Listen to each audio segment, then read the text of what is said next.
Hi guys! Magandang buhay! For today's video, kakauwi lang namin galing church. Pagkadating namin sa bahay ay agad kong isinalang ang ulam. Ang ulam na ito ay leftover namin ito kagabi. Kaya ang gagawin ko dito ay i-reheat ko lang. Habang inaantay kong ma-reheat yung ulam, dito naman ako sa lababo pumunta. At ang daming hugasin kasi hindi ako nakapaghugas kagabi kasi masyado akong sinipag.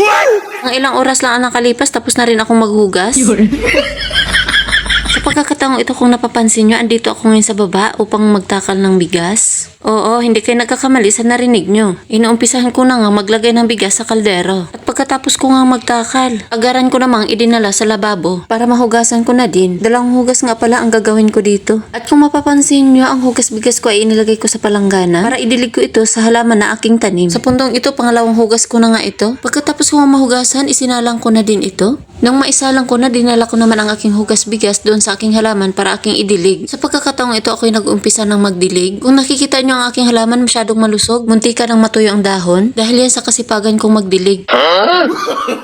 At dahil maunti lang ang aking hugas bigas, kumapa ako na isang timbang tubig para maging sapat ang aking pagdilig sa kanila. At habang ako'y nagdidilig, kunting kwento lang, sa aming suot na hindi pa kami nagbibihis. Hindi muna kami nagbihis sa kadahilan ng sasamba pa ang aking unika-iha sa kabataan. Yun lamang ang kaunting kwento. Balik tayo dito sa aking pagdidilig. Malapit-lapit na nga din ako ditong matapos magdilig. Makalipas ang ilang minuto, sa wakas natapos ko na ring diligan. Matapos kong diligan, muli ko ring binalikan at inayos ko ang mga gumapang sa sahig. Ipinatong ko lang sa mga paso para hindi pangit tingnan. Kung mapapansin nyo, hindi maganda ang kanilang mga dahon dahil hindi ko naman nadidiligan yan araw-araw. Pagkatapos ko nga dito sa aking halaman, muli akong pumasok dito sa loob ng bahay. At nandito na nga ako ngayon sa aking sinaing. Binuksan ko nga ito, chinek ko kung ito ay kumukulo na. Hindi lang pala siya kumukulo, kundi patuyo na rin. Mga ilang minuto lang ang nakalipas, luto na din. Nakapagsandok na nga din pala ako dito ng ulam. At syempre, hindi mawawala ang kanin. Kumuha din ako ng isang plato dito para paghimayan ng isda. At pagkatapos nga nito, kainan na.